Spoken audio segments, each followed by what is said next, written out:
Welcome dear students. Solid state के 12th lecture में आप सबों का वेलकम है। आज हम लोग अपने सॉलिड स्टेट के अगले क्लास में हम लोग जान रहे हैं आज electrical properties of crystal, electrical properties of crystal या electrical properties of solid. Electrical properties के बेसिस पर दुनिया के सारे मैटर्स को कितने भागों में बांटा गया है ये बात आपसे छुपी हुई नहीं है, आप लोग भली भांति जानते हैं इतनी बातों को। आज हम लोग ये जानेंगे कि इलेक्ट्रिकल प्रॉपर्टीज जो होते हैं सॉलिड्स के, उस आधार पर सॉलिड के कितने क्लासिफिकेशन किए गए हैं और साथ ही साथ उनकी इलेक्ट्रिकल कंडक्टिविटी रेंजेस के बारे में जानेंगे। और और बैंड थ्योरी जो होते हैं, वैलेंस बैंड थ्योरी, इस थ्योरी का स्टडी हम लोग अगले क्लास में करेंगे। ठीक है, अगला क्लास जो अपलोड होगा उसमें हम पर्टिकुलरली वैलेंस बैंड थ्योरी के आधार पर कंडक्टिविटी के बारे में आपको जानकारी देंगे। आज बेसिकली हम लोग थोड़ी थ्योरेटिकली बात करेंगे, थोड़ी लैंग्वेज प्रॉब्लम्स करेंगे और उस आधार पर कैसे किसी भी सॉलिड के इलेक्ट्रिकल प्रॉपर्टीज को क्लासिफाई करते हैं और क्लासिफिकेशन के बाद कितने तरह के ये सॉलिड होते हैं, इनकी जानकारी आज हम लोगों को लेनी है। तो चलिए बिना किसी देर करते हुए हम लोग वीडियो को स्टार्ट करते हैं।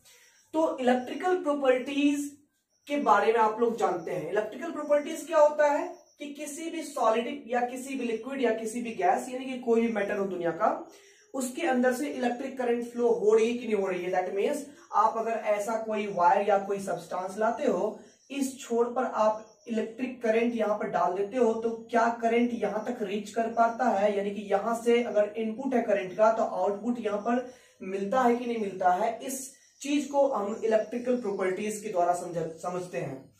अगर इलेक्ट्रिक करंट को ये अलाउ करता है अपने थ्रू आने की, तो कहेंगे कि ये जो है इलेक्ट्रिक करंट का कंडक्टर है। अगर नहीं करेगा अलाउ तो बोलेंगे इलेक्ट्रिक करंट इससे कंडक्ट नहीं हो सकता है, यानी बैड कंडक्टर है, या फिर अनदर वर्ड में हम लोग इंसुलेटर बोलेंगे। बेसिकली तो ये दो बात आप लोग कंडक्टर और इंसुलेटर बचपन से पढ़ते आ रहे हो। लेकिन इसके अलावा भी दो हम लोग पढ़ेंगे, सेमीकंडक्टर और सुपर कंडक्टर। तो बेसिकली हम लोग जो है दुनिया के सारे मैटर को इलेक्ट्रिकल कंडक्टिविटी के बेसिस पर 4 पार्ट में बांटेंगे। यानी कि आज का हम लोग का टॉपिक रहेगा conductor, second topic insulators, conductors को ही गुड कंडक्टर भी कह सकते हैं और इंसुलेटर को हम लोग बैड कंडक्टर कहते हैं। थर्ड पॉइंट रहेगा हमारा सेमी कंडक्टर और फोर्थ पॉइंट रहेगा सुपर कंडक्टर। बहुत ही मजेदार टॉपिक है, बहुत ही मजा आने वाला है आज इस टॉपिक में। इस टॉपिक का स्टडी बहुत ही केयरफुली तरीके से आपको करना पड़ेगा। हिंदी में कहें तो ये है चालक, ये है कुचालक, उसको आप सुचालक भी कह सकते हैं, ये है अर्धचालक और ये है हमारा सुपरमैन यानी सुपर चालक। ठीक है, तो आज बारी बारी से इन सभी की स्टडी करनी है। तो चलिए स्टार्ट करते हैं हम लोग कहां से, तो कंडक्टर से। उससे पहले हम लोग आज जानेंगे अभी कि कंडक्टिविटी क्या होती है। कंडक्टिविटी अगर जान लोगे, उसके यूनिट्स को जान लोगे, वैसे तो 10th क्लास में तुम लोग पढ़े हुए हो या प्रीवियस क्लास में हम इलेक्ट्रोकेमिस्ट्री में बताए हुए हैं कंडक्टिविटी के बारे में। एक बार फिर से रिकॉल कर लेते हैं कंडक्टिविटी को, कि कंडक्टिविटी जिसका अर्थ चालकता होता है, ये क्या होता है किसी भी क्रिस्टल में, कैसे हम लोग निकालते हैं, कैसे हम लोग कंडक्टिविटी को फाइंड आउट करते हैं फिजिक्स में, या फिजिक्स के तरीके से ही हम लोग यहाँ पर कंडक्टिविटी के बारे में। चलिए एक थोड़ा सा पॉइंट बस 5 से 10 मिनट का होगा, उसको हम लोग आगे लेकर के बढ़ते हैं। कंडक्टिविटी को समझने से पहले आप लोग को समझना पड़ेगा लॉ ऑफ रेसिस्टेंस, यानी कि प्रतिरोध का नियम। रेसिस्टेंस का लॉ क्या होता है? ये लॉ जो है बच्चों मोल्टेन या लिक्विड स्टेट में जो कंडक्टर होते हैं उन पर भी लागू होता है, और सॉलिड स्टेट में जो कंडक्टर जैसे कि वायर या रॉड कोई भी हमारे पास होता है उस पर भी ये लॉ लागू होता है। तो जनरल एक हम लेते हैं, मान लो कि ये एक वायर ही है।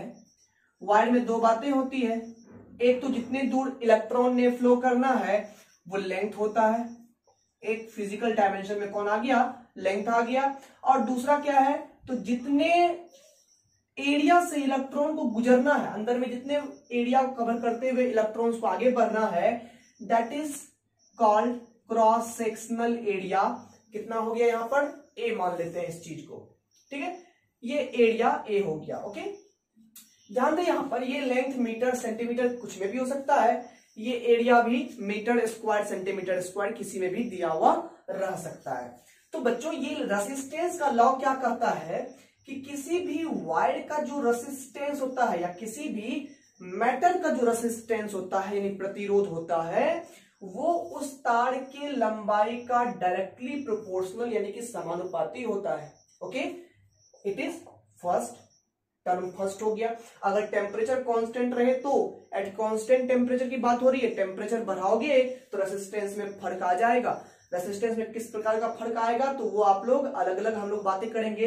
अगर ये मेटालिक कंडक्टर होगा तो रेसिस्टेंस बढ़ जाएगा टेम्परेचर बढ़ाने के साथ। क्यों बढ़ेगा वो हम लोग जस्ट कुछ देर के बाद हम लोग स्टडी करने वाले हैं।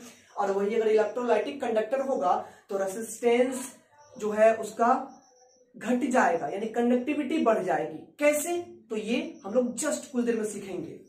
ध्यान दें यहां पर, तो अगर लेंथ बड़ा हो गया कांस्टेंट टेम्परेचर पर, अगर लेंथ बड़ा हो गया तो रेसिस्टेंस ज्यादा होगा, यानी कि छोटा वायर कम रेसिस्टेंस, आसानी से इलेक्ट्रॉन इस पार से उस पर पहुंच जाएगा। बड़ा वायर ज्यादा रेसिस्टेंस। समझो यहां पर तुम्हें थकावट कब होती है, छोटी दूरी वाले रास्ते को कवर करने में कि बड़ी दूरी वाले रास्ते को कवर करने में, बताओ। तो आप लोग की आंसर यही होगी कि सर छोटी दूरी हम लोग आसानी से तय कर लेते हैं, थकावट होती है बट बहुत ही कम, लेकिन बड़ी दूरी हम लोग बहुत थकावट के साथ कवर करते हैं। तो यही बात है, इलेक्ट्रॉन को भी थकावट होती है भाई। तो इलेक्ट्रॉन जो है अगर तार की लंबाई छोटी है तो इलेक्ट्रॉन आसानी से पार कर जाएंगे, ठीक है। पोटेंशियल डिफरेंस जो है वो ज्यादा होगा तो करंट का वैल्यू भी ज्यादा बढ़ जाएगा, रेसिस्टेंस वहां पर घट जाएगा। ध्यान दें यहां पर। और अगर क्रॉस सेक्शनल एरिया छोटी कर दी जाए तो इलेक्ट्रॉन्स को जाने के लिए, क्योंकि ये वायर के अंदर से कौन फ्लो करता है, इलेक्ट्रॉन फ्लो करता है। अगर वायर का क्रॉस सेक्शनल एरिया छोटा हो जाए तो क्या होगा, ये इलेक्ट्रॉन क्लाउड एकदम जो है ना बहुत ही ज्यादा डेंस हो जाएगा, यहां पर घना हो जाएगा, जिसके कारण से इलेक्ट्रॉन को फ्लो करने में परेशानी होगी, क्या होगी, और इस कारण से इलेक्ट्रॉन जल्दी आसानी से फ्लो नहीं कर पाएंगे, तो करंट का मूवमेंट नहीं हो पाएगा, इलेक्ट्रिकल कंडक्टिविटी यहां घट जाएगी। वही एरिया बढ़ा देंगे, सोचो कि एक रोड जो है बहुत ही चौड़ा है और तुम लोग क्या करोगे, पतली रोड में पतली गली में एक एक आदमी निकलता है तो निकलने में देरी लगती है, लेकिन एक चौड़ा चौड़ा रोड रहता है, ब्रॉड एकदम रोड तुम्हारे पास में हो तो 10 आदमी भी अगर एक तरफ से ही एक साथ भी चले ना तो कोई फर्क उसको नहीं पड़ेगा, आराम से निकल जाएगा, सभी आदमी एक साथ ही निकल जाएंगे, यानी कि इलेक्ट्रॉन्स आसानी से फ्लो कर पाएगा। दैट मीन्स कंडक्टिविटी बढ़ जाएगी, यानी कि एरिया बढ़ाएंगे तो कंडक्टिविटी बढ़ेगी, मतलब रेसिस्टेंस घट जाएगा।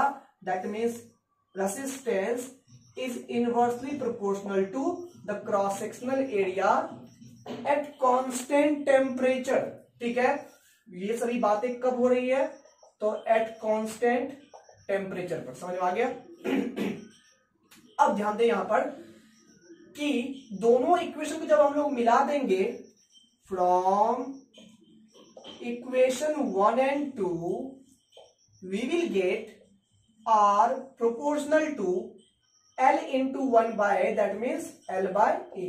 और आप सभी जानते हैं जब प्रोपोर्शनैलिटी इक्वालिटी में कन्वर्ट होता है तो एक जनरल कांस्टेंट आता है, और यहां कांस्टेंट के टर्म में लिया गया रो को। किसको लिया गया, रो। इसको क्या पढ़ते हैं, रो पढ़ते हैं, rho into L by A, where rho is called, rho को बोलते हैं बच्चों हम लोग क्या, स्पेसिफिक रेसिस्टेंस या रेसिस्टिविटी, यानी कि विशिष्ट प्रतिरोध या प्रतिरोधकता कहा जाता है। किसको, तो इस रो को, इस रो नहीं, रो को। ठीक है, तो ध्यान देने वाली बात यहां पर है कि यहां रो हो गया रेसिस्टिविटी, यही रेसिस्टिविटी का जस्ट रेसिप्रोकल ले लेंगे तो क्या हो जाएगा, कंडक्टिविटी हो जाएगा। क्या हो जाएगा, कंडक्टिविटी। तो हम लोगों को रेसिस्टिविटी की यूनिट से मतलब है। ध्यान दें यहां पर ये रेसिस्टिविटी क्या होता है, सपोज कि आप लोग एक ऐसे वायर का चयन चुने हो जिसकी लंबाई भी 1 सेंटीमीटर है और क्रॉस सेक्शनल एरिया भी 1 सेंटीमीटर स्क्वायर है, तो तब रेजिस्टेंस कितना होगा, R is equal to rho into 1/1, यानी R is equal to rho हो जाएगा। यहां से समझ में आ गया, स्पेसिफिक रेजिस्टिविटी और कुछ नहीं, उस वायर की रेजिस्टेंस ही होती है जिस वायर का cross sectional area 1 centimetre square और लेंथ 1 सेंटीमीटर होता है। Specific resistivity is nothing but only it is only the value of resistance of a wire having length is equal to 1 centimeter and cross sectional area is equal to 1 centimeter square। और अगर हम यहां पर रो के बारे में बात करें तो रो इज इक्वल टू क्या हो जाएगा, यहां पर R इंटू A/L, ठीक है, कोई दिक्कत। और अगर हम यूनिट यानी कि इकाई के बारे में बात करें तो ध्यान देने वाली बात है, यहां पर रो जो है, ये R जो है, R यानी रेजिस्टेंस, और इसका यूनिट तो आप जानते हो ओम होता है, यानी कि ये हो जाएगा ओम। ओम को सिंबॉलिकली हम लोग इस रूप में भी लिखते हैं, ठीक है, ओम। ये हो गया आपका, अगर एरिया सेंटीमीटर स्क्वायर में है तो सेंटीमीटर स्क्वायर लिख सकते हो, लेंथ सेंटीमीटर में होगा, या एरिया मीटर स्क्वायर में है और लेंथ मीटर में होगा तब फिर अलग हो जाएगा। यहां सेंटीमीटर स्क्वायर से सेंटीमीटर एक खत्म हो गया, बन गया यहां पर ओम सेंटीमीटर, ये हो गया, या फिर इसको हम लोग ओम सेंटीमीटर ऐसे भी लिख सकते हैं। ये हो गया किसका यूनिट, तो रेसिस्टिविटी का यूनिट हो गया, स्पेसिफिक रेसिस्टेंस का यूनिट हो गया। और यही रेसिस्टिविटी का उल्टा क्या होता है, कंडक्टिविटी होता है। रेसिस्टिविटी का रेसिप्रोकल क्या होता है बच्चों, तो कंडक्टिविटी होता है। हमको कंडक्टिविटी से यहां मतलब है, हम लोगों को यहां कंडक्टिविटी के बारे में जानना है सॉलिड स्टेट में, ठीक है। तो आइए कंडक्टिविटी के बारे में जानते हैं, क्या होता है कंडक्टिविटी, कैसे समझेंगे इसको। तो कंडक्टिविटी यानी चालकता की बात करें अगर, कंडक्टिविटी किसे कहते हैं, तुम अगर डिफाइन करना चाहोगे कंडक्टिविटी क्या होता है तो डिफाइन कैसे करेंगे। तो कंडक्टिविटी किसी भी मैटर की एक ऐसी प्रॉपर्टी होती है जिसके कारण से कोई भी सॉलिड अपने थ्रू, या सॉलिड ही नहीं, कोई भी मैटर अपने से होकर के इलेक्ट्रिक करंट को फ्लो होने का अलाउ करता है, दैट मीन्स इजाजत देता है। उसका उल्टा रेजिस्टेंस क्या होता है, तो रेजिस्टेंस या रेसिस्टिविटी एक ऐसी प्रॉपर्टी है किसी मैटर की जिसके कारण से वो इलेक्ट्रिक करंट का जो फ्लो होता है उसमें रुकावट पैदा करता है, रेसिस्ट करता है, रोकता है, ठीक है। तो यहां पर हम लोग लिख सकते हैं, it is a property of matter due to which it allowed to pass the electric current through itself। आप लोग लिखोगे, यह किसी भी पदार्थ का एक ऐसा गुण होता है जिसके कारण से यह अपने से होकर विद्युत धारा के प्रवाह को इजाजत देता है, प्रवाह को होने देता है। समझ में आ गया, तो आप लोग इस तरह से लिख सकते हो। तो इसे हम लोग कंडक्टिविटी यानी कि चालकता कहते हैं बच्चों। अब ध्यान दो, यहां पर हम लोग अगर इसके वैल्यू के बारे में बात करें तो कंडक्टिविटी को अगर हम लोग सी से डिनोट करें बच्चों, तो ये कंडक्टिविटी 1/रेसिस्टिविटी के इक्वल हो जाएगा। वैसे तो इलेक्ट्रोकेमिस्ट्री में जो कंडक्टिविटी को कप्पा से डिनोट किया गया है, कप्पा सिंबल से डिनोट किया जाता है, बट यहां पर हम लोग क्या करेंगे, सी से डिनोट किए हैं। डिनोट किसी चीज से करो ना, क्या दिक्कत है, वैल्यू से वो मतलब है।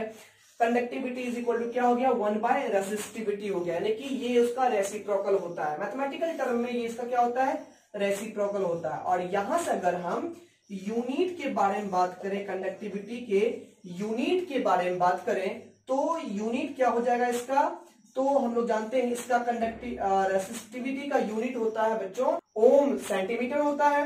तो कंडक्टिविटी का यूनिट क्या हो जाएगा, 1/ओम सेंटीमीटर, ओम 1/ओम सेंटीमीटर। यहां से इसको हम लोग लिख सकते हैं पर पर सेंटीमीटर या साइमन पर सेंटीमीटर, पर ओम को ही क्या लिखते हैं, साइमन लिखते हैं, या पर ओम को कोई कोई क्या लिखता है, MHO, उल्टा करके लिखता है MHO। पर ओम मतलब क्या हो गया, पर ओम मतलब ओम इनवर्स, ओम को उल्टा दो तो बन जाएगा मोहो पर सेंटीमीटर। ये आप तीनों में से किसी भी चीज से इसको इंडिकेट कर सकते हो। ये कंडक्टिविटी के वैल्यूज को हम लोग देख करके ये पता लगा सकते हैं कि किसी भी सॉलिड या कोई भी जो मैटर दिया हुआ है इसके अंदर से इलेक्ट्रिक करंट का जो फ्लो होगा वो कितना परसेंट में होगा, यानी कि कितनी अधिक मात्रा में इलेक्ट्रिक करंट फ्लो कर पाएगी कि नहीं कर पाएगी। इस चीज का अनुमान जो है हम लोग कंडक्टिविटीज के वैल्यू उसके रेंज के द्वारा ही लेते हैं। और आज जो हम लोग का टॉपिक है, ये जो 4 टर्म हम लोग को डिफाइन करने हैं वो हम लोग कंडक्टिविटीज के बेसिस पर ही समझेंगे और भी ब्रीफली कुछ जानकारी लेंगे जो आई होप आप लोग को पहले नहीं पता होगा, उनकी जानकारी भी आज हम लोग इस वीडियो में लेने वाले हैं। चलिए आइए कंडक्टिविटी रेंज को समझते हुए हम लोग आगे कंडक्टर्स, इंसुलेटर्स, सेमीकंडक्टर और सुपर कंडक्टर को डिफाइन करते हैं। चलिए देखते हैं। तो यहां देखा जाए हमारा टर्म है कंडक्टर्स, जिसको क्या बोलते हैं हम लोग, सुचालक बोलते हैं।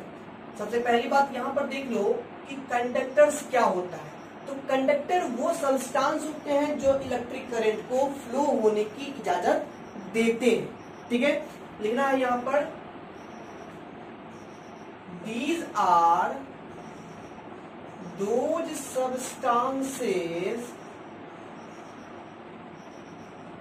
which allow to pass the electric current through itself।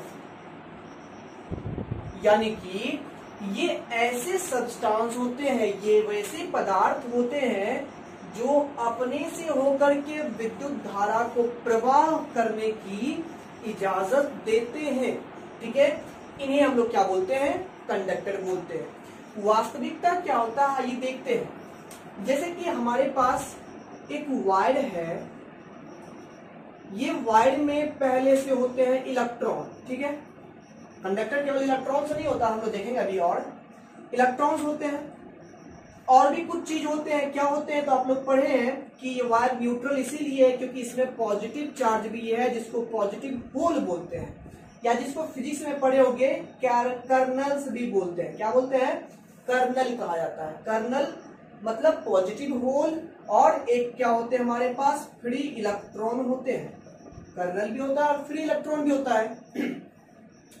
अब जैसे ही ये यहां पर देखो, यहां पर अभी ये इलेक्ट्रॉन्स और होल जो है बिल्कुल रैंडमली मोशन में मूव कर रहे हैं, यानी कि जितना इलेक्ट्रॉन्स उस साइड में है उतने ही अमाउंट में इलेक्ट्रॉन उसके अपोजिट डायरेक्शन में मूव कर रहे हैं, और नेट पोटेंशियल डिफरेंस यहाँ पर 0 होता है। इस कारण से इसमें इलेक्ट्रिक करंट फ्लो नहीं हो रही होती है। ठीक है, लेकिन जैसे ही यहाँ पोटेंशियल डिफरेंस लाते हैं, क्या करके इसको एक सेल से जोड़ देते हैं, इसको एक सेल से जोड़ देंगे। मान लो कि इसको हम लोग एक सेल से यहाँ पर जोड़ दिए। जैसे सेल से जोड़ोगे तो यहाँ पॉजिटिव पोटेंशियल डेवलप होगा, हाई पोटेंशियल, यहाँ नेगेटिव पोटेंशियल डेवलप होगा।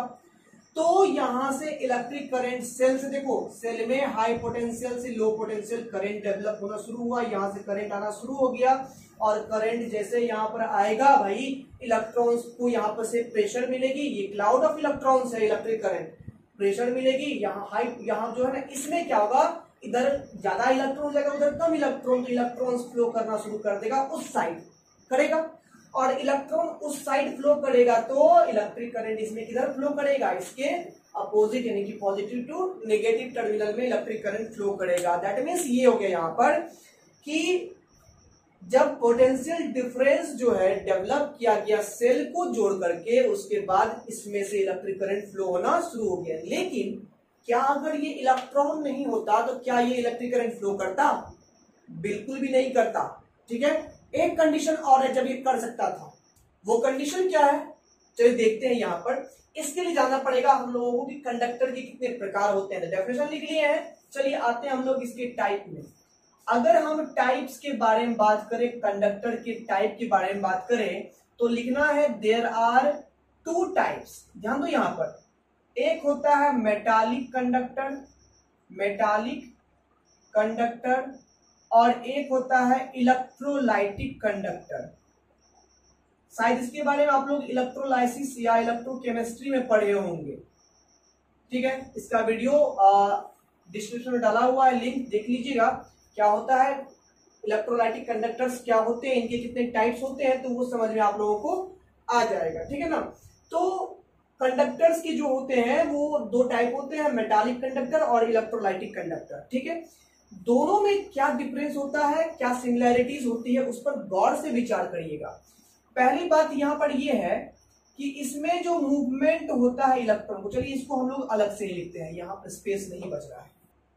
तो ध्यान दें, यहां पर मेटालिक कंडक्टर के बारे में अगर बात करें, बड़ा ही गौर से समझना, बहुत ही क्रिटिकल पॉइंट सब ये सब होते हैं, ध्यान रखने वाले बिंदु होते हैं। मेटालिक कंडक्टर्स के बारे में अगर बात करें तो इसमें एक चीज और है, एक ग्रेफाइट जो होता है ना, एक एक्सेप्शनल केस है, वो भी कंडक्टर है, उसकी भी प्रॉपर्टीज इसकी जैसे ही होती है। खैर मेटालिक कंडक्टर के बारे में चलते हैं। तो इसमें क्या है, इसमें इलेक्ट्रिक करंट जो डेवलप होता है या मूव करता है, electric current flows due to free electrons. यानी कि आपको लिखना है इसमें विद्युत धारा का चालन स्वतंत्र इलेक्ट्रॉन के कारण से होता है। ठीक है, मेटालिक कंडक्टर में फ्री इलेक्ट्रॉन्स होते हैं जो घूमते रहते हैं, उसके कारण से ही जब उसमें पोटेंशियल डिफरेंस डेवलप करते हैं तो करंट फ्लो करना स्टार्ट कर देता है। समझ में आ गया। अब ध्यान दो, एक बात समझाते हैं। हम अभी बताए थे कि इस वायर में जो है मेटालिक कंडक्टर में फ्री इलेक्ट्रॉन भी होता है और साथ ही साथ होल्स भी होते हैं जो पॉजिटिव चार्ज के होते हैं, उसको कर्नल्स बोलते हैं। जैसे ही इसको आप हीट करते हो, जैसे ये वायर या ये मेटल हीट गेन करता है, वैसे ही क्या होता है कि ये जो आपका फ्री होल होता है वो वाइब्रेट करने लगता है। वाइब्रेट ऑन हीटिंग, ये हीट करने के बाद ये वाइब्रेट करने लगता है। वाइब्रेट करना मतलब ऊपर नीचे अप एंड डाउन मोशन में ये मूव करने लगता है, जिसके कारण से बताओ यहाँ पर ये इलेक्ट्रॉन चाह रहा था कि हम फ्रीली एकदम घूमे, जितना फ्री घूमता उतना इलेक्ट्रिक करंट अच्छा से कंडक्ट होता, लेकिन जब ये वाइब्रेट करेगा तो इसके रास्ते में तो ये रोड़ा बन जाएगा और इसी कारण से क्या हो जाएगा, ये इलेक्ट्रॉन्स आसानी से फ्लो नहीं कर पाएंगे। आसानी से इलेक्ट्रॉन नहीं फ्लो कर पाएगा तो क्या होगा, कंडक्टिविटी घट जाएगा। दैट मीन्स ये हो गया their conductivity decreases with increasement in the temperature। आपको लिखना है इनकी चालकता ताप बढ़ाने पर घट जाती है। चालकता क्या होती है, ताप बढ़ाने पर घट जाती है, क्योंकि जैसे ही हम लोग इसमें हीट करेंगे वैसे ही यहाँ पर जो पॉजिटिव होल है, कर्नल होते हैं, वो वाइब्रेट करने लगेंगे और कर्नल्स के वाइब्रेशन के कारण से इलेक्ट्रॉन आसानी से मूव नहीं कर पाएगा, जिसके कारण से कंडक्टिविटी घट जाएगी। और एक बात कि मेटालिक कंडक्टर जो होते हैं वो किसी भी फॉर्म में, सॉलिड फॉर्म में ले लो कि लिक्विड फॉर्म में ले लो, गैस के फॉर्म में तो होगा नहीं मेरे ख्याल से, ठीक है, तो सॉलिड फॉर्म में ले लो या लिक्विड फॉर्म में, किसी भी फॉर्म में अगर मेटालिक कंडक्टर को ले लेते हो तो डेफिनेटली है कि वहां पर वो इलेक्ट्रिक करंट को कंडक्ट करेगा ही, कंडक्ट करना है उसको। ठीक है, तो यानी कि ये जो है कंडक्ट इलेक्ट्रिक करंट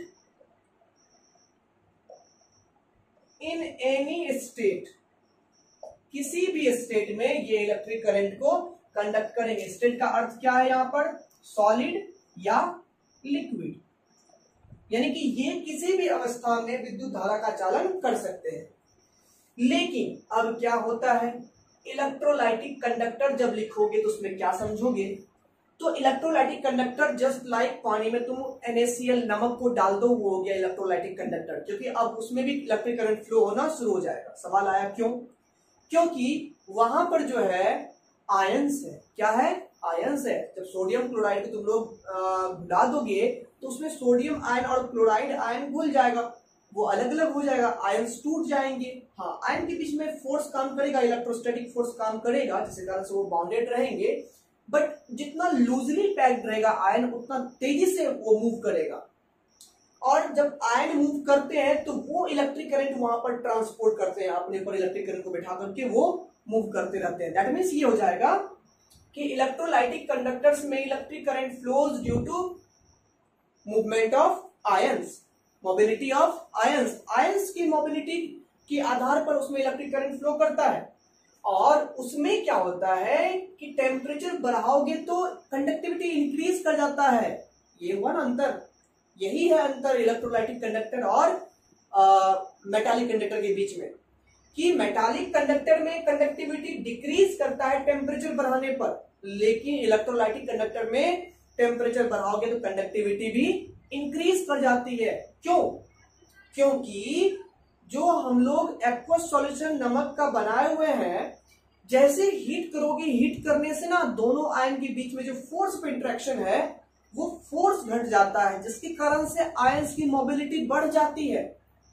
तुम जानते हो कि जब पार्टिकल्स, हम लोग पार्टिकल्स को गर्म करते हैं तो पार्टिकल्स के बीच में इंटरमॉलिक्यूलर फोर्स पे इंटरेक्शन घट जाता है, जिसके कारण से वो फैलने लगता है, एक्सपेंड करने लगता है। दूध देखे वो बनते हुए, गर्म करते हो तो वो फैलना शुरू कर देता है, क्योंकि फोर्स ऑफ अट्रैक्शन पार्टिकल में घट जाता है। जस्ट यही बात है यहाँ पर, कि यहाँ पर भी इलेक्ट्रोलाइटिक कंडक्टर जो होते हैं उसमें आयंस के बीच में जो फोर्स है वो घट जाते हैं। इनके कारण से आयन की मोबिलिटी बढ़ जाती है, और यही कारण है कि टेम्परेचर बढ़ाने पर उनकी कंडक्टिविटी भी बढ़ जाती है।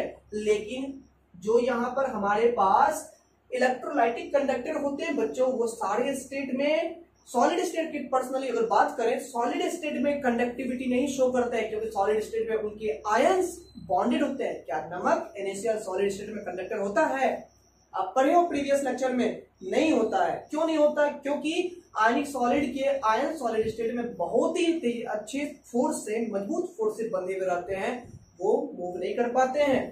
ठीक है, लेकिन लिक्विड स्टेट यानी कि मोल्टेन स्टेट, आयनिक इलेक्ट्रोलाइटिक कंडक्टर अपने मोल्टेन स्टेट या एक्वस सॉल्यूशन में अच्छे इलेक्ट्रिक करंट को कंडक्ट कर सकते हैं। समझ में आ गया?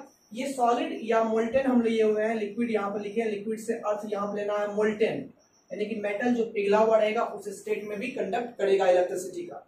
तो इलेक्ट्रोलाइटिक कंडक्टर सॉलिड स्टेट में कंडक्ट नहीं करते हैं, मोल्टेन स्टेट में करते हैं या फिर एक्वस सॉल्यूशन में करते हैं। ये बातें नोट करनी है। चलिए आइए नोट्स की ओर ध्यान देते हैं हम लोग। आइए नोट्स की ओर ध्यान देते हैं। इलेक्ट्रोलाइटिक कंडक्टर हिंदी में क्या बोलते हैं? तो विद्युत अपघट्य बोलते हैं। वैसा ही 3 पॉइंट है यहाँ पर भी। It conduct electric current due to movement of ions, यानी कि ये आयन के मूवमेंट के कारण से, जैसे कि मान लो कि यहाँ सोडियम क्लोराइड हमने डाला, जैसे पानी में डाला वो हो गया सोडियम आयन और क्लोराइड आयन। यही जो है यहाँ पर आयंस जो बने, यही उस मैटर के अंदर जो है, वो जो सॉल्यूशन है उसके अंदर इलेक्ट्रिक करंट के फ्लो का कारण बनते हैं। ठीक है, ये जितनी तेजी से मूव करेंगे उतना ही तेजी से इलेक्ट्रिक करंट फ्लो होगा।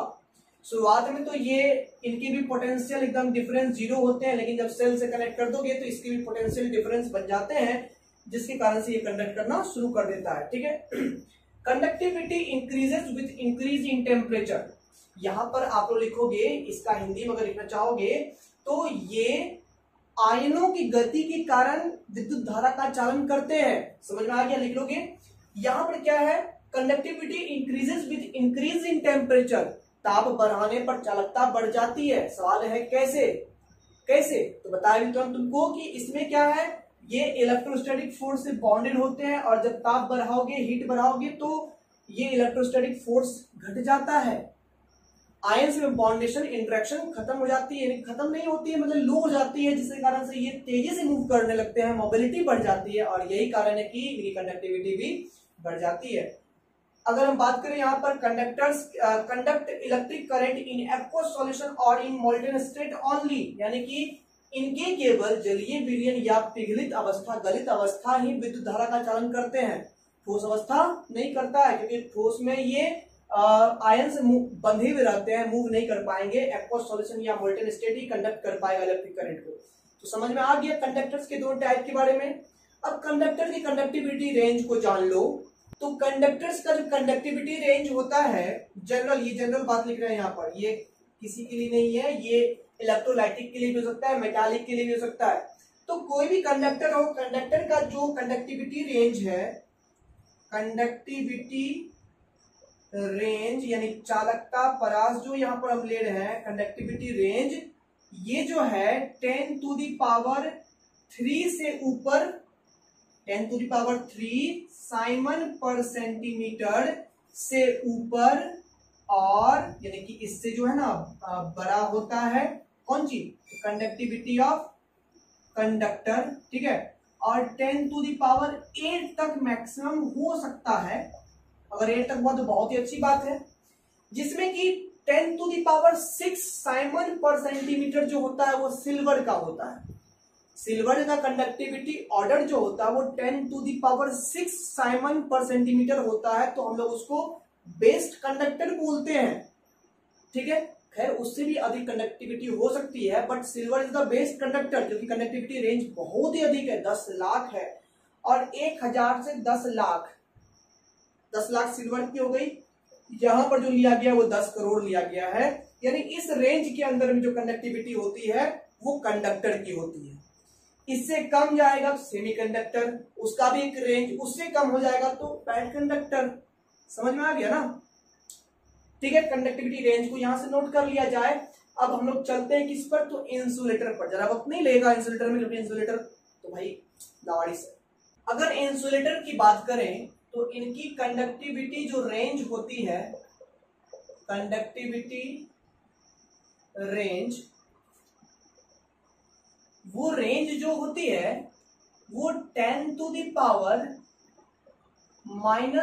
से साइमन पर सेंटीमीटर से लेकर के, या कंडक्टिविटी ऑफ इंसुलेटर ले रहे हैं, ये होती है 10⁻⁵ साइमन पर सेंटीमीटर तक। ये रेंज को याद कर लो। अगर इसमें बात करें, वैसे तो क्या कहते हैं, कंडक्टिविटी जो है इनकी और भी कम होती है, और भी कम होती है, 10⁻⁸ से भी कम हो सकती है। नीचे गिरने का कोई ज्यादा मतलब कि कोई जो है ना लिमिट नहीं होता कितना नीचे कोई चीज हो सकता है, ठीक है। तो यहां पर बात यह है कि जैसे कि डायमंड की अगर बात करें तो डायमंड की जो कंडक्टिविटी होती है उनका रेंज 10⁻⁻14 साइमन पर सेंटीमीटर होता है, इससे ही बहुत कम है। तो ये रेंज की जो कंडक्टिविटी होती है वो नॉर्मल इंसुलेटर होता है। ये हो गया इंसुलेटर का बाप, समझ आ गया, ये इंसुलेटर का बाप होता है। तो अब ये डिफाइन कैसे करेंगे, तो पहली बात हो गई पॉइंट वाली बात, नोट करने वाली बात, नोट कर लिए, ठीक है। अब इस पॉइंट्स को कैसे डिफाइन करें, डिफाइन कैसे करोगे, तो यहां पर लिखेंगे the substances which do not allow to pass the electric current through themselves are called insulators। देखोगे, वे सभी पदार्थ जो अपने से होकर विद्युत धारा के प्रवाह को रोकते हैं, वे क्या कहलाते हैं, वे कुचालक कहलाते हैं, वे इंसुलेटर्स कहलाते हैं। अगर आप लोग लैंग्वेज में कहीं पर आप लोग जो है ना नहीं सुन पाते हो, आगे बढ़ जाते हैं, तो फिर वीडियो को फिर से पॉज करके फिर उसको रिप्ले करके आप लोग रिवाइंड करके देख सकते हो कि क्या है, ठीक है ना। तो वे सारे सब्सटेंस जो कि अपने से होकर के इलेक्ट्रिक करंट की फ्लो की इजाजत नहीं देते हैं, उसको हम लोग क्या बोलते हैं, उसको हम लोग इंसुलेटर बोलते हैं। बोलते हैं ना बाबा करंट को पास नहीं होने देंगे, ना कटा लेंगे, करंट को पास नहीं होने देंगे, तो यहाँ पर वो इंसुलेटर कहलाता है। समझ में आ गया। जैसे कि एग्जाम्पल क्या लोगे, एग्जाम्पल ले लो, वुड ले लो, लेकिन भींगा हुआ वुड मत लेना, ठीक है। एग्जाम्पल ले लोगे डिस्टिल्ड वाटर, जिसको कि बैटरी में डालते हो, यानी प्योर H2 ले लोगे, ठीक है। अगर लेना चाहते हो तो बेंजीन ले सकते हो। तो जो सब्सटेंस आयनाइजेबल नहीं है, वो सारे सब्सटेंस जो है ना, वो सारे लिक्विड्स भी जो आयनाइजेबल नहीं होते हैं वो कहलाते हैं, वो आपका इंसुलेटर नहीं होता, क्योंकि वो आयन देगा नहीं, ठीक है। तो ये इंसुलेटर होते हैं। समझ आ गया? प्लास्टिक्स भी इंसुलेटर है, ग्लास भी इंसुलेटर है, ठीक है। अब हम लोग चलते हैं अपने नेक्स्ट टर्म सेमीकंडक्टर पर। बहुत ही इंपॉर्टेंट टर्म है सेमीकंडक्टर, इतना इंपॉर्टेंट है कि फिजिक्स वाले ने भी केमिस्ट्री को नहीं छोड़ा। फिजिक्स वाले केमिस्ट्री में भी रहता थे। जिस तरह से कि चंद्रशेखर आजाद जी जब मर गए थे बेचारे, तो उनकी लाश पर भी इतना डर था लोगों को, अंग्रेजों को, कि उनकी लाश पर ही 5-6 गोलियां मारी। पहले फिर जाकर के देखने गए कि सही में मरा है कि नहीं मरा है, इतना खौफ था। ये सेमीकंडक्टर का इतना खौफ है कि केमिस्ट्री में दे दिए, फिर भी जाकर के जो ना फिजिक्स वाला भी नहीं माना, बोला कि नहीं हम भी देंगे, ठीक है। तो केमिस्ट्री के बाद फिजिक्स में भी एक चैप्टर ही बना दे दिया गया सेमीकंडक्टर का, तो वहां भी पढ़िएगा। फिलहाल यहाँ पर थोड़ी सी बात हम लोग को ही पढ़नी है, थोड़ा मोड़ा हम लोग को जानना है, वहां पर ब्रीफली बहुत चीज सीख जाइएगा। तो यहाँ पर ही ब्रीफली सीखेंगे, यहाँ पर भी जितना हम पढ़ाई होता है वहां पढ़ाई होगा ही, तो आप लोग प्रिपेयर होकर रहिएगा। सेमीकंडक्टर मीन्स अर्धचालक। अर्धचालक मतलब आधा चालक, आधा कुछ और आधा कुछ और। जैसे कि हिंदू धर्म में नहीं देखते हो, अर्धनारीश्वर होता है, शिव जी का एक रूप है, शिव पार्वती को मिलाकर के ना आधा औरत आधा मर्द होता है। उसी तरह से यहाँ आधा चालक रहेगा, कंडक्टर होगा, थोड़ी सी परसेंटेज में कंडक्टिविटी होगी और थोड़ी सी परसेंटेज में क्या होगी, कंडक्टिविटी नहीं भी होगी, मतलब इंसुलेटर का भी गुण होगा इसमें। तो ऐसे सब्सटेंस क्या कहलाते हैं, सेमीकंडक्टर, जिनकी कंडक्टिविटी अच्छी कंडक्टर से कम होती है लेकिन इंसुलेटर से क्या होती है, अधिक होती है। तो रेंज याद करो। तो यहाँ पर कंडक्टिविटी रेंज हम लोग पढ़ चुके हैं इनकी। कंडक्टिविटी रेंज ये बड़ा इंपॉर्टेंट टर्म है, ये लिख लोगे। यानी कि ऐसे तुम डिफाइन कर सकते हो, the substances whose conductivity range is between this and this are called semiconductors. क्या क्या, तो ध्यान दो, यहाँ पर हम लोग पढ़े कि इंसुलेटर 10⁻⁻5 तक जाता है, तो यहाँ 10⁻⁻5 से ऊपर लेंगे। और वहां पर क्या पढ़े थे, कंडक्टर में इनकी कंडक्टिविटी, इनकी तो conductivity of semi conductor, semi समझ जाओगे, सेमी से समझ जाओगे ना। ये कहां तक, तो 10⁻³ साइमन पर सेंटीमीटर तक, क्योंकि यहां से ऊपर कंडक्टर बन जाता है और यहां से नीचे इंसुलेटर रहता है, तो ये बीच का पॉइंट क्या हो गया, सेमी कंडक्टर हो गया। तो कंडक्टिविटी रेंज क्या हो गया यहाँ पर, 10⁵ साइमन पर सेंटीमीटर से लेकर के 10⁻³ साइमन पर सेंटीमीटर तक। एग्जाम्पल लेके तुमको दिखाते हैं। एग्जाम्पल में आ गया जैसे सिलिकॉन आ गया, जर्मेनियम आ गया, ठीक है ना। यानी कि ग्रुप 14 का एलिमेंट एक्सेप्ट कार्बन, ये सेमीकंडक्टर में आता है। समझ आ गया, पीरियोडिक टेबल के ग्रुप 14 का एलिमेंट्स सिलिकॉन, जर्मेनियम, ये सेमीकंडक्टर का बिहेव करता है। अब सवाल ये आती है, लोग का तो कुछ हो नहीं सकता है, लोग तो हमेशा कुछ ना कुछ करना चाहते हैं। लोगों को कोई काम नहीं मिल रहा था, लोगों ने सोचा क्या चलो कुछ करते हैं, आज कुछ तूफानी करते हैं। क्या, तो कहा कि नहीं, हमको ना इस सेमीकंडक्टर की भी कंडक्टिविटी को इंक्रीज करना है और कंडक्टर जैसा बनाना है। तो लोगों ने कहा कैसे हो सकता है, तो बोला कि प्योर स्टेट में नहीं हो सकता, लेकिन हमने तो डिफेक्ट इन द क्रिस्टल पढ़ा हुआ है। नहीं पढ़ा हुआ है तो लिंक दिया हुआ, जाकर के पढ़ लो। डिफेक्ट इन द क्रिस्टल पढ़ाया गया, उसमें बताया गया कि अगर सॉलिड में डिफेक्ट आती है तो डेफिनेटली कुछ हो ना हो इलेक्ट्रिकल कंडक्टिविटी इंक्रीज कर जाती है। तो बोला कि वही गुण अपनाते हैं, चलो डिफेक्ट डालते हैं। क्या करते हैं, डिफेक्ट डालते हैं, आज कुछ तूफानी करते हैं। नहीं तो क्या करेंगे, यहाँ पर डिफेक्ट डालेंगे। डिफेक्ट क्या डालेंगे, तो याद करो जरा सा, इम्प्यूरिटी डिफेक्ट हम पढ़ाए थे स्टोइकियोमेट्रिक डिफेक्ट में। इम्प्यूरिटी डिफेक्ट में बताए थे कि यहाँ पर जो सेमीकंडक्टर बनता है वो भी इम्प्यूरिटी डिफेक्ट का एग्जांपल है। और बात सही है, सेमीकंडक्टर किसका एग्जांपल है, इम्प्यूरिटी डिफेक्ट का एक एग्जांपल में आएगा। चलिए देखते हैं। पहले बच्चों, अगर हम सेमीकंडक्टर के बारे में पहले बात करें तो यहाँ पर बात करेंगे the substances whose conductivity ranges are between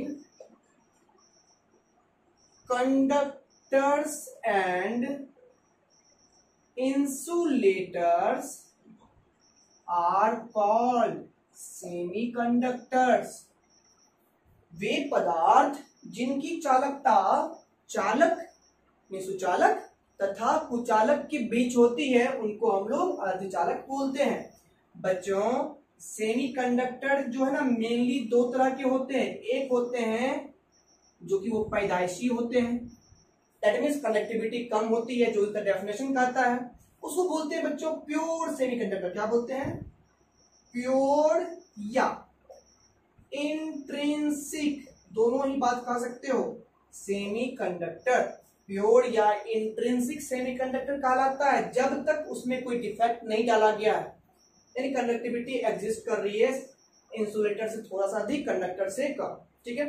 और जैसे ही तुमने उसमें कोई जो है इम्प्योरिटी मिला दिया, कनेक्टिविटी अब बढ़ चुकी है, तो उसको बोलते हैं हम लोग इम्प्योर या एक्सट्रिंसिक या डॉप्ड सेमीकंडक्टर। ये तो नाइंसाफी है भाई, इसका दो ही नाम है, इसका तीन नाम दे दिए। चलो यहां पर एक्स्ट्रा नाम क्या है? डॉप्ड है।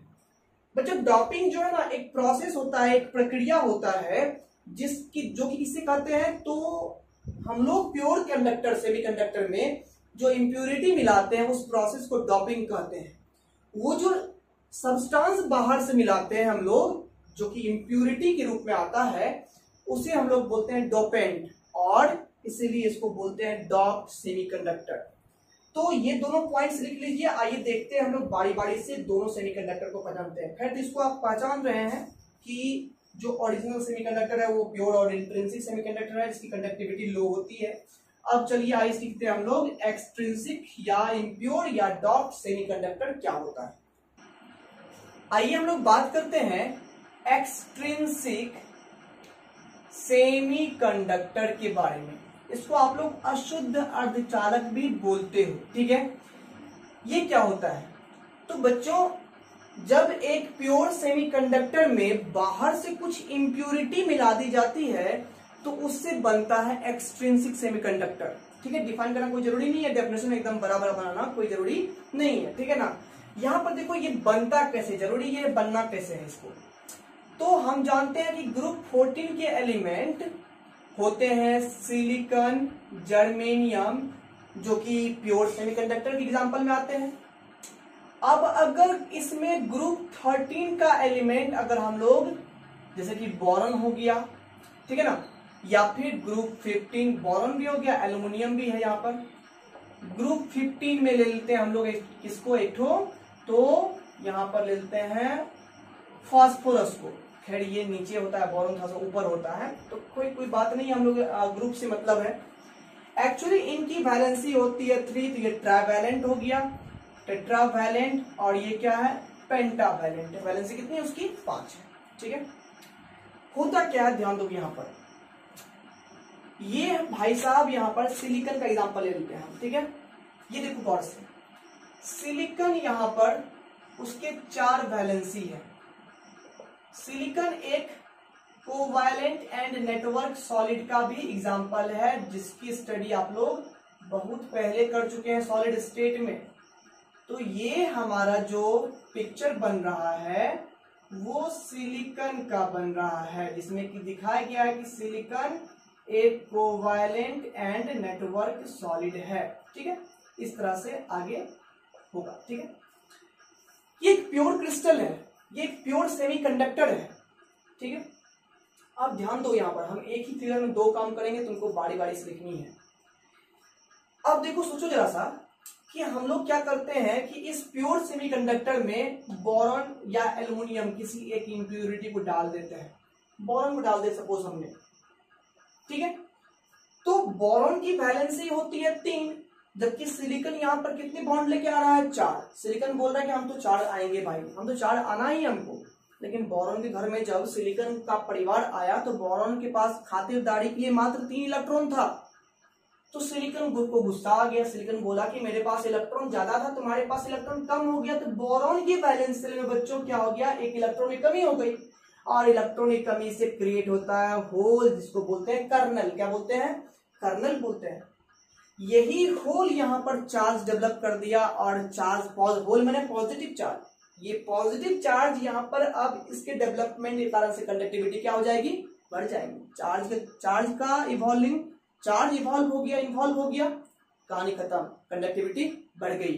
तो यहां पर पॉजिटिव चार्ज के कारण कंडक्टिविटी बढ़ी है, याद रखना इस चीज को। अब हम लोग क्या करते हैं, बोरॉन नहीं फास्फोरस चुनते हैं। तो फास्फोरस के बैलेंस में 5 इलेक्ट्रॉन है, तो ये बड़े प्रेम से फास्फोरस सिलिकॉन के चारों इलेक्ट्रॉन से शेयरिंग कर लेगा और उसका एक इलेक्ट्रॉन बच भी जाएगा। इलेक्ट्रॉन बच गया। इलेक्ट्रॉन कैसा चार्ज होता है, नेगेटिव चार्ज होता है। तो यहां पर जो ये इलेक्ट्रॉन अब इस पूरे सॉलिड में चक्कर लगाएगा, इसी कारण तो कंडक्टिविटी अब बढ़ जानी है। तो यानी कि जब हम लोग इंट्रिंसिक से एक्सट्रिंसिक सेमीकंडक्टर मिलाते हैं डोपिंग करके, तब जाकर के यहां पर क्या होता है, तो एक हमारा या तो इलेक्ट्रॉन के अधिक या तो इलेक्ट्रॉन कम होने से, नेगेटिव या पॉजिटिव चार्ज डेवलप होने से कंडक्टिविटी बढ़ के वो एक्सट्रिंसिक सेमीकंडक्टर बनता है। और इसीलिए तो बोलते हैं एक्सट्रिंसिक सेमीकंडक्टर 2 प्रकार के होते हैं। These are of 2 types. कौन कौन? The number 1 is P type semiconductor and the number 2 is n type semiconductor। ठीक है, p टाइप और n टाइप सेमीकंडक्टर समझा देते हैं, आप लोग पॉइंट वाइज लिख लोगे। हम p टाइप समझा देते हैं, n टाइप आप लोग लिख लोगे। p टाइप में क्या बताए, यहां पहला पॉइंट लेते हैं p टाइप सेमीकंडक्टर। तो इसमें पॉइंट क्या बनेगा, when ट्राइवैलेंट। देखो यहां पर ये जो हम इंप्यूरिटी देख रहे हैं ग्रुप 13 का या ग्रुप 15 का, इसको बोलते हैं डोपेंट। क्या बोलते हैं, डोपेंट बोलते हैं। ठीक है,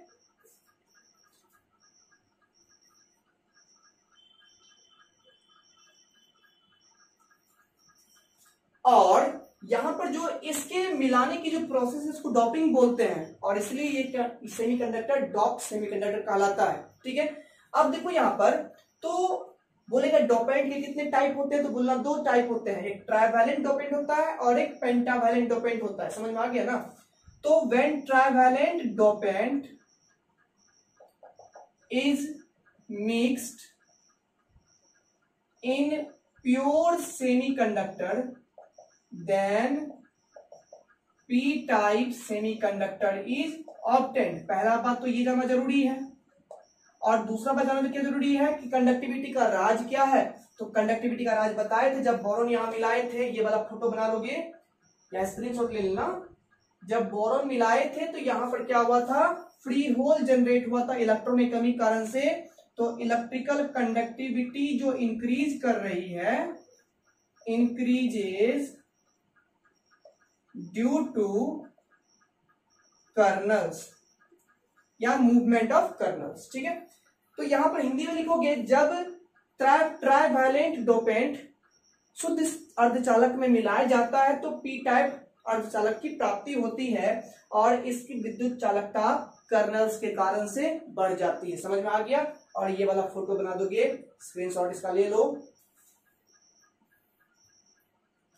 और वही अगर एन टाइप सेमीकंडक्टर रहेगा तो व्हेन पेंटावैलेंट, यहां क्या कर देंगे हम लोग, पेंटा। जब पेंटावैलेंट इंप्यूरिटी डोपेंट को मिलाते हैं प्योर सेमीकंडक्टर में, तब एन टाइप सेमीकंडक्टर मिलता है, और इसकी इलेक्ट्रिकल कंडक्टिविटी किसके कारण से बढ़ती है, due to motion of electrons. Motion of electrons किसी कारण से, इलेक्ट्रॉन के कारण से। उसमें कैसा फोटो बनाओगे, यहां पर एक जगह तुमने फास्फोरस ला दिया, तो फास्फोरस तुमको पता है कि 5 वैलेंस इलेक्ट्रॉन होते हैं, यहां पर एक इलेक्ट्रॉन बच गया। यही इलेक्ट्रॉन जो बच गया ये पूरे सॉलिड में मूव करते रहेगा, जिसके कारण से कंडक्टिविटी इसकी बढ़ जाएगी। समझ में आ गया ना। तो बोरॉन या एल्युमिनियम मिला करके पी टाइप सेमीकंडक्टर बनाया जाता है, जबकि फास्फोरस मिला करके एन टाइप बनाया जाता है। ये क्वेश्चन ऑब्जेक्टिव में पूछा जाता है। ठीक है ना, कि which type of semiconductor is formed when the impurities of group 13 is mixed in the pure semiconductor. Group 13 के इंप्यूरिटी मिलाने पर कैसा सेमीकंडक्टर मिलेगा, तो बोलना पी टाइप, और ग्रुप 15 से तो एन टाइप। समझ में आ गया। सवाल ये आता है, बच्चा ये पूछता है, अब देखो यहां पर एक बात ये है जो कि तुम्हारे पास फिजिक्स में टर्म आएगा, पीएन जंक्शन क्या होता है। बच्चा ये पूछता है क्या कि एक पी टाइप सेमीकंडक्टर ले लिए और एक एन टाइप ले लिए, दोनों को ला करके यहां पर जोड़ दिए तो ये बीच में जो क्रिएटिंग पॉइंट हुआ, ये रीजन जो तैयार हुआ, इसको बोलते हैं पीएन जंक्शन। ऐसा नहीं होता है। क्या होता है कि ये सिलिकॉन तुम्हारे पास था, ठीक है, सिलिकॉन में तुम यहां पर हाफ पार्ट में क्या किया, फास्फोरस मिला दिया, हाफ पार्ट में तुम मिला दिया क्या, मतलब यहां पर तुम मिला दिया एल्युमिनियम और यहां पर मिला दिया फास्फोरस। तो यहां पर कुछ रीजन में क्या हुआ, ये बन गया एन टाइप सेमीकंडक्टर और यहां क्या बन गया, पी टाइप सेमीकंडक्टर। जो बाउंड्री एरिया है इसको बोलते हैं पीएन जंक्शन। क्या बोलते हैं इसको, पीएन जंक्शन, पीएन जंक्शन बोलते हैं। और इसका यूज जो है बच्चों सोलर सेल में होता है। सोलर सेल में सेमीकंडक्टर का यूज होता है, डायोड में यूज होता है, जेनर डायोड बनता है। जब वहां पर सेमीकंडक्टर में फिजिक्स में पढ़ोगे तो वहां पर जानोगे कि हमारे पास जितने भी चिप्स कार्ड देखते हैं हम लोग, पेन ड्राइव देखते हैं, सब में जो है सेमीकंडक्टर का यूज किया जाता है। सोलर प्लेट में सेमीकंडक्टर का यूज किया जाता है, वहां पर आप लोग उसकी स्ट्रक्चर का स्टडी करोगे, ठीक है। लेकिन अगर नहीं होता तो कहीं से भी अभी जाकर के सोलर प्लेट का स्ट्रक्चर का एकदम डिस्क्रिप्शन अच्छे से देख लो, किसी भी चैनल पर जाकर देख लो तो बेहतर होगा, ठीक है। तो वहां पर देख सकते हो। तो आई होप आज आप लोगों को सेमीकंडक्टर तक समझ में आ गया होगा। अगले वीडियो में हम लोग सुपर कंडक्टर और उसके बाद बैंड थ्योरी को जानेंगे। वैलेंस बैंड, कंडक्शन बैंड की थ्योरी के आधार पर कैसे कंडक्टर, इंसुलेटर, सेमीकंडक्टर्स को अलग किया जाता है और क्या है बैंड थ्योरी का कॉन्सेप्ट, इसके बारे में हम लोग अगले वीडियो में स्टडी करेंगे। तो जरूर आप लोग उस वीडियो को देखिएगा। अब पर डे 2 वीडियो अपलोड हो रहा है, एक वीडियो 9 बजे सुबह और एक वीडियो जो कि प्रीमियर होता है, एक वीडियो 9 बजे सुबह में होता है और एक कब होता है लाइव, तो एक होता है 5 बजे शाम में, ठीक है ना। तो आप लोग 5 बजे शाम में एग्जैक्टली 5 o'clock शार्प यानी कि 4:58 पर आप लोग को नेट खोलना है। पहले भी नहीं खोलना, नेट फ्री में नहीं आता है, ठीक है ना। तो आ जाना है आप लोगों को ताकि कंटिन्यू कर सके टाइमली, ठीक है ना। तो मिलते हैं, तब तक के लिए टेक केयर।